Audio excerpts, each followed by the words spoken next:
So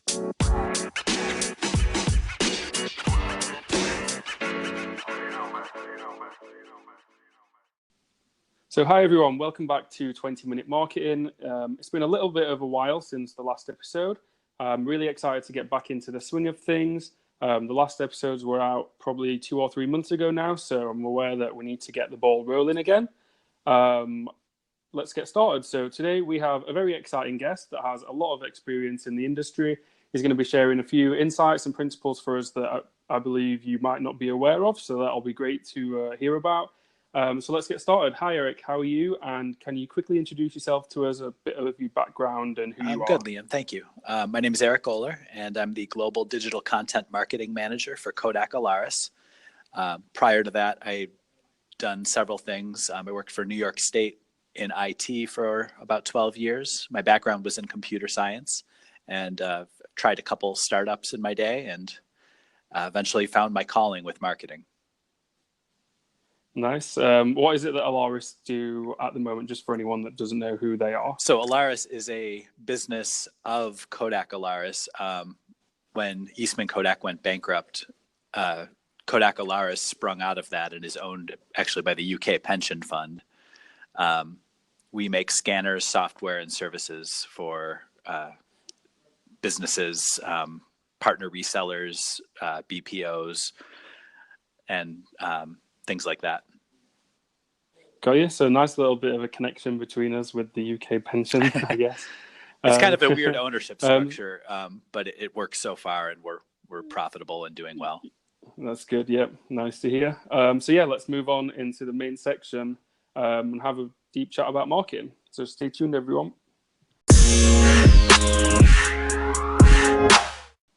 All right, everyone. So now it's time to chat about marketing, and Eric is going to provide us hopefully with some great insights and knowledge, as I mentioned previously. We're going to start talking a little bit about how Eric originally started in programming and how that's influenced and sort of affected how he markets his company and how he sees marketing. Yeah, so my background is in computer science. I got a bachelor's degree in that, and most of my career up until the past few years was in, I guess, traditionally technical roles, either programming or IT support or database work or web development.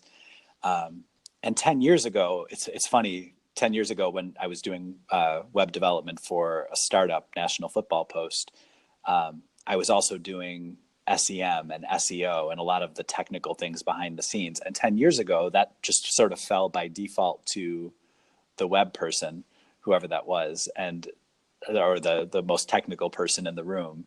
And fast forward to 2019, and those are like the coveted skills for a marketer. So I kind of stumbled into this position in a weird way, because I was doing a lot of the digital marketing stuff back when it was just the responsibilities of the technical person, even social media management and managing your MarTech stack, if you will, it just fell to the web person. So, and coming from that background, I sort of view everything as ones and zeros. What levers can I tweak, and what things can I do to make the most out of our budget and out of our resources, whether that's staff time or how we outsource things. So I think a lot of companies and a lot of marketers spend money and resources in the wrong places. So, for instance, a marketing firm, if you're outsourcing some of your creative work, and a marketing firm is more than happy to take a couple $100 or $1,000 to do a PowerPoint presentation for you, but that same PowerPoint could probably be outsourced through Fiverr or Upwork or one of these gig economy sites for a fraction of the cost. So I've started taking that approach to the sort of the low level tasks that we need to do within our organization, and freeing the creative people on my team up to be creative. That's a more specialized skill, especially in a B2B business. Knowledge of our channel partners and knowledge of how we sell our scanners, software, and services. Really, I want the people who know that best to be able to focus on messaging and delivering the kind of the themes for the year. I'll outsource all of the other things that aren't directly contributing to that and furthering that. Right. Okay. I think it's interesting as well because you mentioned sort of like using Fiverr for PowerPoints and things, and I think you can also have someone in-house who spends a lot of time on that stuff, and ultimately you send it to a client or a prospective client, and all they really do is scroll down to the pricing page, or they don't actually take in a lot of the quality on there anyway, potentially. So obviously it's utilizing resources is much more effective to maybe go on Fiverr or use someone else in the gig economy to do that. And it's still going to be at a pretty good level while you're doing anything else. Yeah, it's really finding specialists in whatever the area that you have is. So even I started my own podcast for our company because that's what I enjoyed doing. I do voiceover work on the side. I have a studio at home. So you look at what resources you have, and then what content and what strategy can you create that caters to the things that you specialize in. And I don't know if you follow Naval Ravikant at all, but he has this great bit about if you find the 3 skills that you do better than most people and you combine those, that's the one thing that's one skill set that you have that almost nobody else has. And that's something you could probably even form a business out of, because the likelihood of someone having those 3 specialty areas in combination is so rare.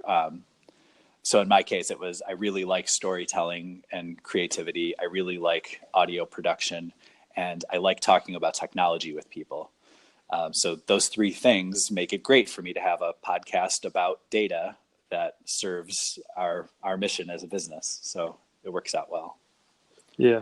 And I'm sure there won't be that many other people who pick those 3 things. It's very unique. So even if one of our competitors has somebody in-house that can do 1 or 2 of those things, they may not produce the podcast to the same quality or the same level that we are. It's a tough thing to follow. Like if you focus on the things that you specialize in, that's a competitive advantage that's difficult to replicate. Of course, yeah. And just gonna move on to like a slightly different topic, just because we like to keep everything flowing on the podcast and try and cover as much as possible in the short amount of time. So with you working at Alaris, it's also B2B. I was wondering what your thoughts are on B2B challenges and how you go about sort of marketing your company in B2B marketing. It is completely different than the B2C world, which is a lot of what I did before this. With National Football Post, we had a B2C like online education product. But switching to B2B, especially in our world where we're not even selling directly to businesses. We're selling to we're selling to resellers who are then selling to businesses. So it's multi-tiered channel. And that's a different buying cycle. The buying cycle and the buyer's journey is really, it can span the course of a year or 2. So when you're playing that longer game with marketing, you really have to have content and a strategy that appeals to those buyers at every stage of that journey. So consideration isn't just consideration when I'm Googling something. It's a long 3 or 4 month stretch of consideration where they're going to be researching, they're going to be doing price comparison, of course, but then they're going to be looking at things like the quality of the scanners. So with document scanners, I don't know how familiar you are with them, but the OCR read rate is kind of the secret sauce of all of them. Like how good you can recognize, the characters you scan can be recognized by software on the other end is really the differentiator between the best scanners and the worst scanners. And we do pride ourselves on having a high OCR read rate, but to get that message across to another business that's considering buying, you have to put it into the context that they understand. So why is OCR important? Because if you're doing artificial intelligence or robotic process automation on the other end, you need that data to be as clean as possible and as good as possible. But kind of trailed off where I was going with that, but it is interesting to hear your sort of view on it as well, especially because you're in a very technical company. So like when we're trying to market our product to people, some people just have instant thoughts about SMS providers. They might automatically think SMS is spam, or they sometimes take 6 to 12 months to make decisions on what they're going to do in terms of their long-term strategies. So it's interesting to hear your thoughts on, as a B2B company, that sometimes it takes quite a long time to convert. It is sort of the same there, where it takes a long while. And we have a weird slide that we have internally where it shows all these phases of the buyer's journey. And even after they're a client, they can revert back pretty easily to researching different options if you're not providing like the after the sale service, or if some new technology comes along that your product isn't compatible with. So you always have to be on top of every phase of the buyer's journey. And as the head of the content team, it's a challenge to be able to speak almost seven or eight different languages, because you have to speak to all those different phases. I think with you being sort of head of content, we'll just touch on that as well. Do you find anything works better or worse than others? I know that we have difficulty on maybe Facebook in terms of converting or driving engagement, even with ads. I think your average person doesn't really want to be looking at an ad from like an automated platform when they're just browsing with their friends or whatever. Whereas LinkedIn works really well for us. Yeah, LinkedIn is where it's at as far as B2B goes. That's our easily our most successful channel. But there are certain niches that Facebook is better for. So with Facebook, when you drill down, it's one of the only platforms where people will self-identify as, say, a small business owner, or you can even narrow by business page admins on Facebook, which actually turns out to be a pretty good buyer. Or you can do a combination of small business owner and interest in healthcare or something, like whatever your vertical is, you can get to them on Facebook, but it isn't as effective as LinkedIn, where you can target the C-suite, you can target any role in any company. You pay a little bit more, as I'm sure you found, but Facebook's good value for the click if you're going after the right buyer, or so like I said, we're having some success with it with small business, just because you can get right in front of them. Because Facebook owns Instagram, you can use Instagram in that same way if you're looking for that same buyer, because I think they just share the data. So when you're targeting on Facebook, they do have the option to just, hey, target these same people on Instagram. Sure. So that's nice. Yeah, it works really well when it's cross-effective, and they think, oh, I just saw this on Facebook as well. Yeah, and the other experiments we're kind of trying around paid placement are, I'm actually starting to look into Overcast and some of the paid podcast placements. I don't know how many podcasts you listen to outside of your own, but it's incredibly effective when you have a host doing a customized read.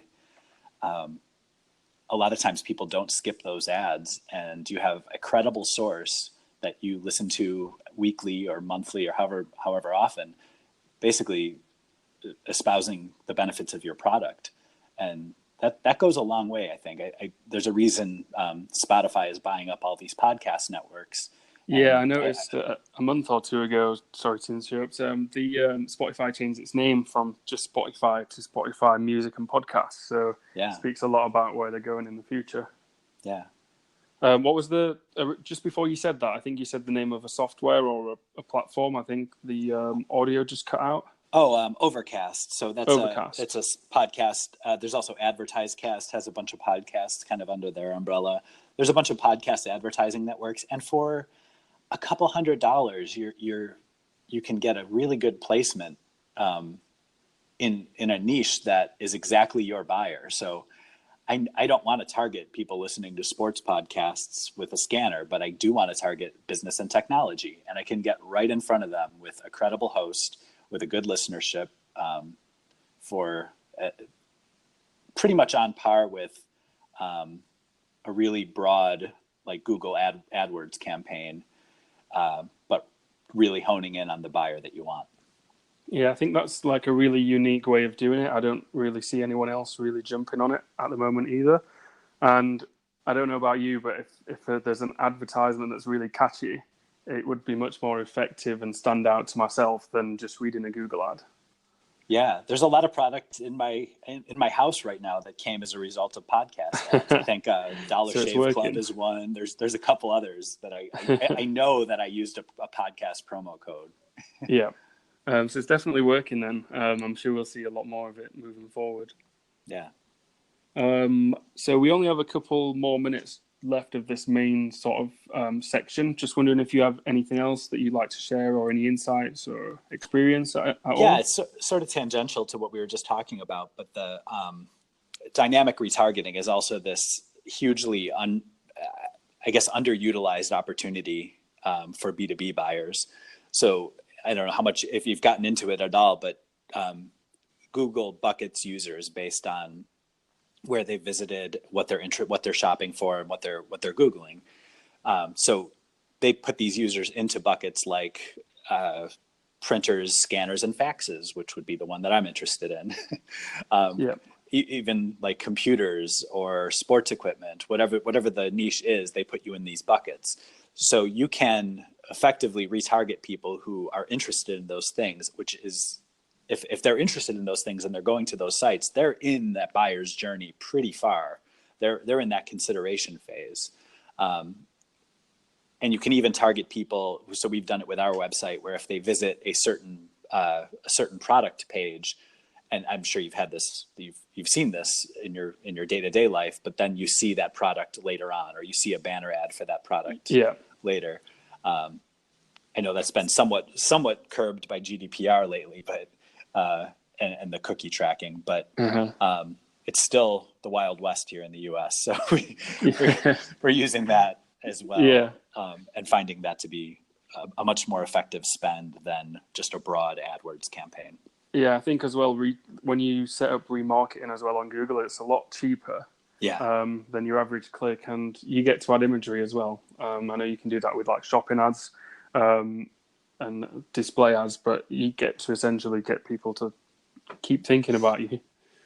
Yeah, we experimented a little bit with a program called Google Accelerator. We were accepted as like a beta partner for them, where they were trying to do dynamic retargeting, where the ad itself would dynamically generate. So it would have like a placeholder for an image, a placeholder for text, and a placeholder for a call to action. And based on what the user's behavior, it would try 5 to 10 iterations of all 3 of those slots. But the ads just, at least in our version, it wasn't quite there yet. Like the ads just weren't like aesthetically appealing. They couldn't nail it. It's still better I'm still better off loading 5 or 6 of my own creatives in and doing the A/B testing that way. Yeah, of course. And then A/B testing as a whole as a subject that if we had time for, I'm sure we could chat about for a while. Oh yeah. Especially with your background as well, I'm sure you utilize that a lot. But unfortunately, we just don't have the time. So we're going to wrap up there for the middle section, and then we're going to move on to the final section, which usually just takes a few more minutes now. So hopefully you all keep listening. We'll be right back with you. All right.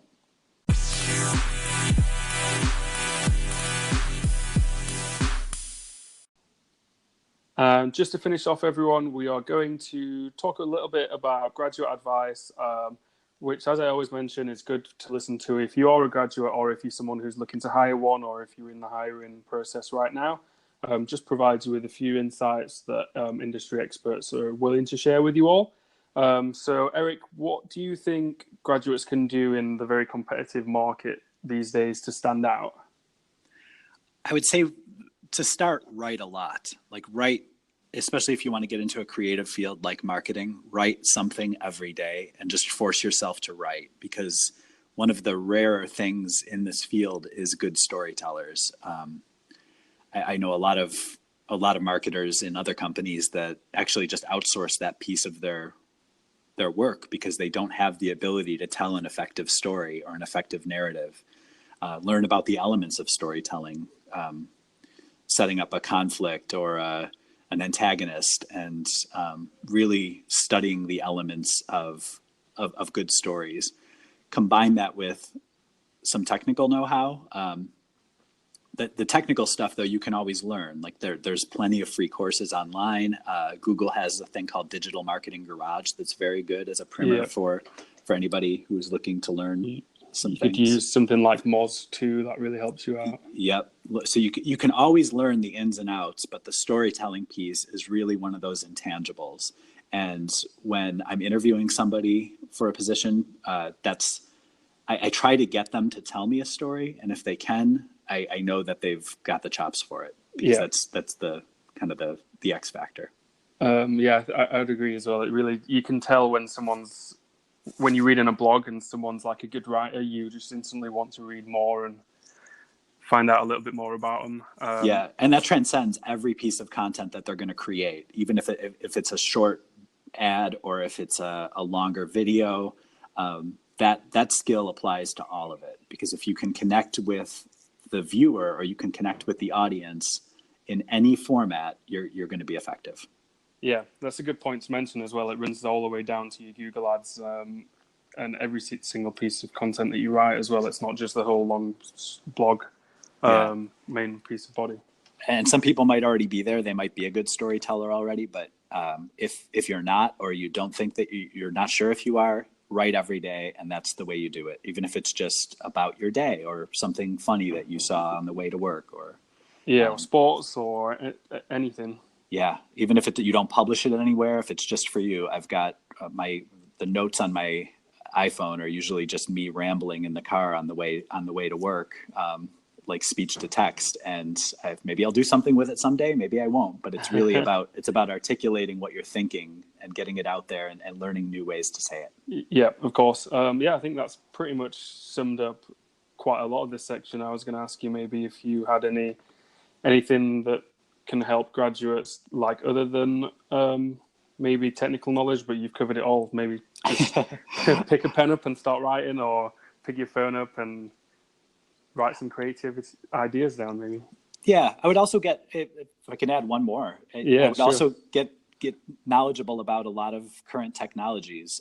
I keep harping on RPA because I think that at least for the next 5 to 10 years, that's the future. You don't have to be a programmer to learn RPA. Software like UiPath or Automation Anywhere really makes it easy. It's a drag and drop interface. So any manual task that you do every day, you can automate with RPA. And if you learn that as a marketer, you're going to, not to use the Gary V cliches, but you're going to 10x your return on your time if you can have a robot doing some of the things that you don't want to do. Yeah. So learn those technologies, because in 10 years, much like 10 years ago, I was doing the SEM stuff. In 10 years, if you're on current technology, that's going to be the marketer 10 years from now. So learn about it.